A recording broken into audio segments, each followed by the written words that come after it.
Kalahati lang po nitong package ng ground pork ang aking gagamitin.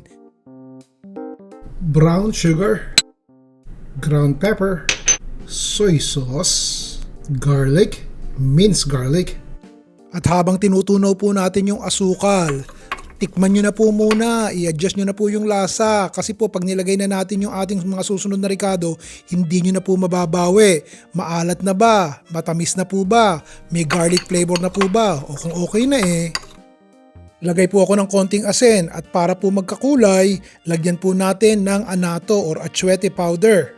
Paki-like naman po itong ating cooking video ngayon at mag-subscribe na po kayo sa aking YouTube channel under Chef Ron Vilaro. Salamat po!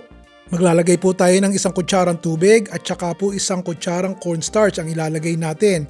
Importante po na may cornstarch para po magkadikit-dikit ang ating giniling. Kalahating kilo lang po ito ng giniling. Tsaka po natin isasama ang ating pinagsama-samang mga ingredients. Kung gusto nyo pong lalong masigurado kung tama ang timpla, kumuhit po kayo ng kontit iprito nyo, tsaka nyo kainin. Kung okay na panlasa, tsaka po natin ibabalot. Ganito po ang gagawin natin, ha? Ito po ang ginagamit kong pambalot. Sa Pilipinas po, wax paper ang ginagamit. Ito po, nakita nyo, parchment baking paper po ang gagamitin natin.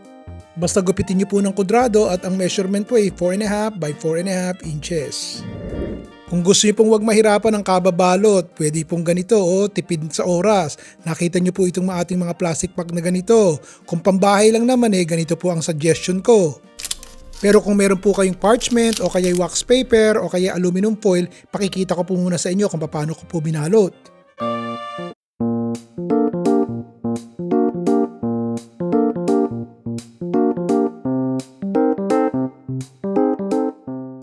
Ganito naman po ang madalian, ilagay nyo po yung ating timpladong giniling dito po sa plastic bag.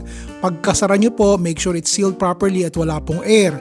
I-flatten nyo po, tapos paikpikin nyo at siksik na siksik.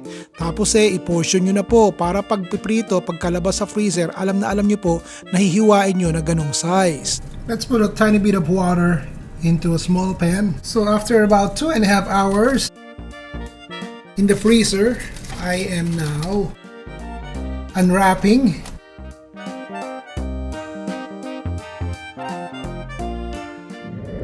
At ipakikita ko rin po sa inyo, ito po yung ating madalian, easy version, frozen na rin po siya. Nakita nyo, kapag piprito nyo, baliin nyo lang po, same procedure, malutong naman po yan dahil nga frozen na.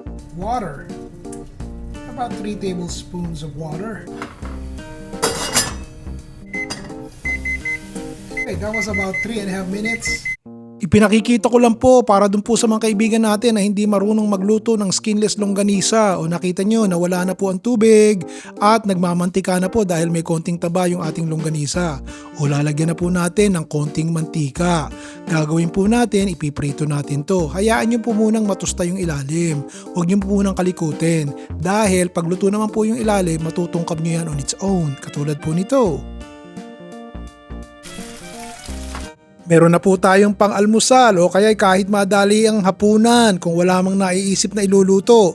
Pwede nyo rin pong gawing pangnegosyo itong napakasimple nating skinless longganisa, walang panis-panis dahil wala naman po itong suka Sana po yung nagustuhan nyo. Ayos! Ron Vilaro po!